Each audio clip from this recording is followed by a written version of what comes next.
درود بیننده عزیز، 2 ماه پیش در جمهوری قزاقستان مرکز فرهنگی و اتنیکی تاجیکان تشکیل شد. این مرکز به اسامبله خلقی قزاقستان شامل است که راهبری اسامبله پرزیدنت قزاقستان قاسم جمعت توقیف می باشد. مرکز فرهنگی تاجیکان فعالیت قریب 100,000 تاجیک تبار شهروند قزاقستان را تنظیم می کند. اینجا شهر استانه است و مهمان ما هستند اکبرجان اسماعیلوف، راهبر مرکز فرهنگی تاجیکان در جمهوری قزاقستان. جناب اسماعیلوف، خوش آمدید به برنامه مهمان آزادی. نخست شما را برای انتخاب شدنتان به وظیفه راهبری مرکز فرهنگی تاجیکان تبریک میگویم. لطفاً میگفتید که کار را از چه شروع کردید؟ تشکر برای شما، خوش آمدید میگوییم. بله، مرکز فرهنگ اتنیکی ریسپوبلیکوی تاجیک تباران جمهوری قزاقستان نزد اسامبله خلق قزاقستان 2 ماه پیش تأسیس یافته شد.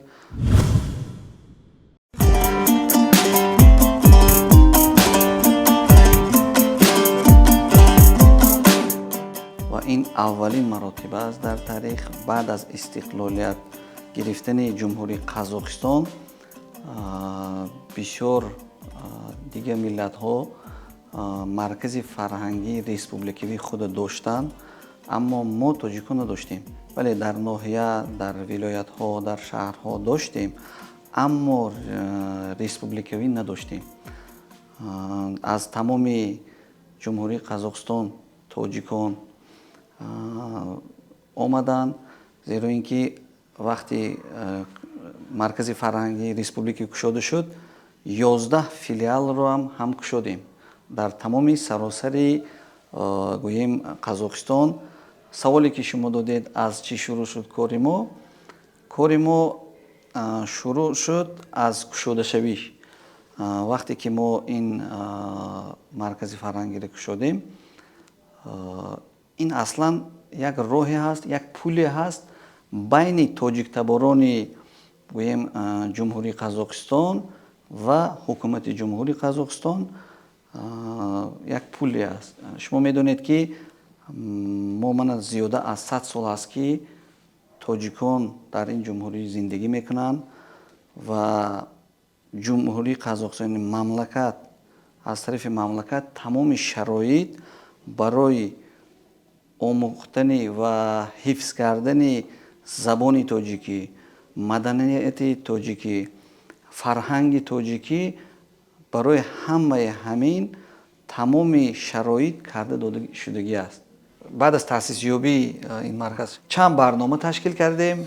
یکی از آن برنامه ها دستارخوان دوستی ما بود، خیلی که گفتیم، و فروم جوانان تاجیک و کارهای خیروی و در همه همین چاره‌بینی های ما از همه جالب این که جانشین اسامبله خلق قزاقستان، یعنی جانشین رئیس جمهوری قزاقستان مرات الماسویچ ازلخانov اشتراک کردند. یعنی خاص سفر کردند به ولایت ترکستان جمهوری قزاقستان برای اشتراک کردن در این چاره‌بینی های ما. و یک کار مهمی که چند روز پیش شد، این سرفرازگرداندن چند فعالان تاجیک تباران جمهوری قزاقستان و یکی از آنها روحانی و 4 صاحبکاری یعنی تاجیک تباران قزاقستان از نام پرزیدنت جمهوری قزاقستان با مدال های دولتی سرفراز گردانیده شدند.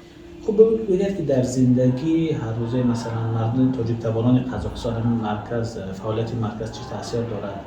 این مرکز فرهنگی ما نه فقط مشکلات فرهنگی، بلکه این مشکلات اجتماعی، مشکلات اقتصادی، مشکلات سیاسی، این چیزها رو به حکومت جمهوری قزاقستان مستقیم برسانیم و برای حل شدن آن حرکت میکنیم. ما چند روز در میان تاجیک تباران جمهوری قزاقستان بودیم، از جمله در همان ولایت ترکستان. مسئله اساسی که تاجیک تباران شکایت کردن این دسترسی نداشتن به ادبیات های با زبان تاجیکی است. خب در چند مکتب تاجیکی که ما بودیم ادبیات هایی که با زبان تاجیکی بودن یا کهنه شدن یا قریب که نیستن. مرکز فرهنگی تاجیکان از این مسئله یا خبر دارند و برای حل آن چی تلاش کرده ایستادند؟ ما این مسئله را بله با وزارت معارف جمهوری قزاقستان این مشکلی را رساندگی هستیم و این مشکلی را من میدونم این برای چی این مشکلی پیدا میشد، زیرا اینکه مثلا سالهای قبل کتاب میرسید، یعنی میدونین که ما در جنوب قزاقستان تقریبا در ولایت ترکستان 12 مکتب تاجیکی داریم. سالهای گویم که همین تقریبا این مشکلی یک 4-5 سال شد، زیرا اینکه برنامه درسی مکتبان قزاقستان خیلی دیگرتر شد، یعنی نوتر شد و برای همین یعنی کتابایی که پیشتر بودن یعنی به کار نرفتن. برای همین ما این پیشنهاد رو به معارف جمهوری قزاقستان کردیم و انشالله امید داریم که این کار حل میشدنی است. یعنی اینجا سه مشکلی هست.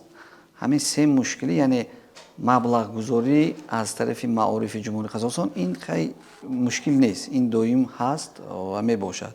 اینجا مشکلی دیگر این است که حاضر باید کرده شود اجازتنامه مؤلف همون برنامه و از طرف قزاقستان و از طرف تاجیکستان این دستگیری علمی برای ترجمه کردن این کتاب ها. آیا با مقامات تاجیکستان همین مسئله تو امروز در میان گذاشتگی هستید یا نه؟ حاضر نه، زیرا اینکه تأسیس یابی این مرکز هم دیدید که چندین پیش شد و اما ما میدونیم که سالهای قبل حکومت جمهوری تاجیکستان این مسئله خیلی یاردم دادگی هستند. دائم حتی سفر رسمی رئیس جمهوری تاجیکستان وقتی که به قزاقستان بود از مشکلی تاجیکان یعنی مقیم این قزاقستان اون کس پرسیده بودن و این پیشنهاد شده بود مسئله همین کتاب ها و از طرف حکومت جمهوری تاجیکستان کمک شده بود همون سالهای قبل و چیزی که حضور گفتم برنامه ها که نو شدن کتاب ها را مثلا برنامه های مکتبی قزاقستان خیلی دیگرتر است، یعنی با همین زمان با همین طلبات گوییم زمانوی قطعی که آمادگی هستند برای هوای این مشکلی پیدا شدند و ما حاضر میخواهیم با طلب کنیم از معارف حکومت جمهوری تاجیکستان برای تامین کردن مکتب تاجیکان قزاقستان کتاب‌های نو، یعنی کتاب‌های بدیعی ادبیات تاجیکان.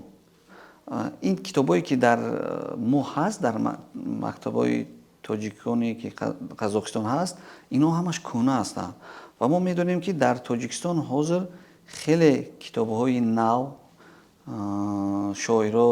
شاعرها و نویسنده ها نویستگی هستند و میخواهیم که این کتاب‌های نو یعنی این از این شاعران از این نویسنده ها تامین کرده شود تا اینکه تاجیکان قزاقستان هم از این کتاب ها استفاده برند و خوانند و دانند. یک شکایت تاجیک تباران قزاقستان این است که آنها نمیتوانند با زبان مادری خود به دانشگاه امتحان سپارند. یعنی یک نفر یک محصل تاجیک زبان مکتب رو با زبان تاجیکی ختم میکند ولی وقتی میرود که به دانشگاه قزاقستان داخل شود امتحان های ورود با زبان قزاقی روسی و انگلیسی هستند. آیا شما هم مسئله با مقامات قزاقستان با وزارت معارف این کشور در میان گذاشتید که امکانیت داده شود که تاجیکان با زبان مادری خودشان امتحان سپارند؟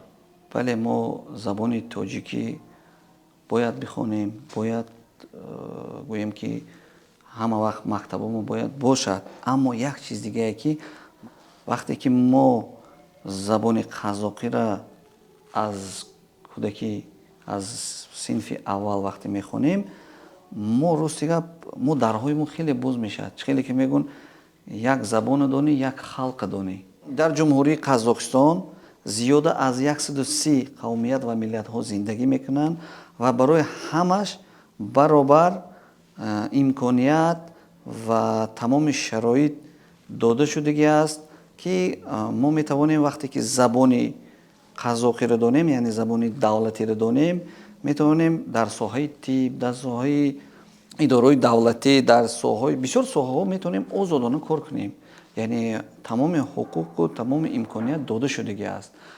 барои вай ман аз ҳама хоҳиш мекунам, ки мо забони қазоқиро донем ва бо забони қазоқӣ забони англисиро донем, забони русиро донем.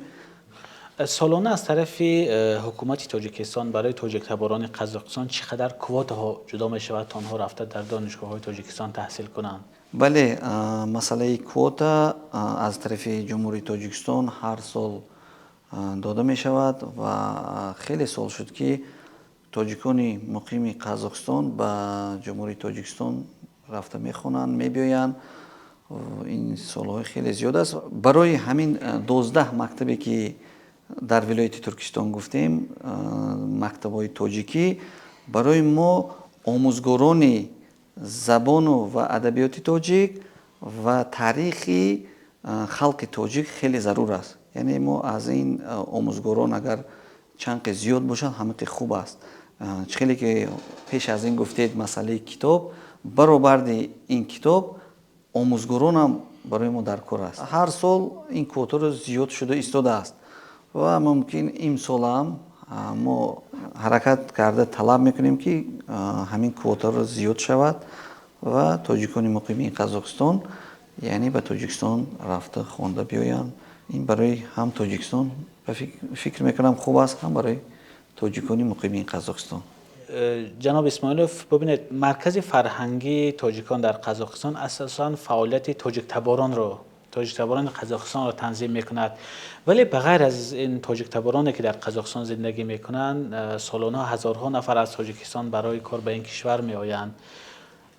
مرکز برای کمک به مهاجران مهنتی تاجیک در قزاقستان چه کارها را انجام داده است و چه امکانیت دارد؟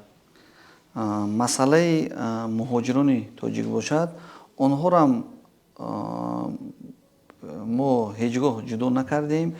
دویم کمک خود رو پیش از این تأسیس دادن این مرکز هم ما صاحبکاران دویم چی مشکلی شود با گوی مهاجران تاجیک یاری خود ما رو رسانده آمدیم و رسانده ایستادیم و آینده هم میرسانیم.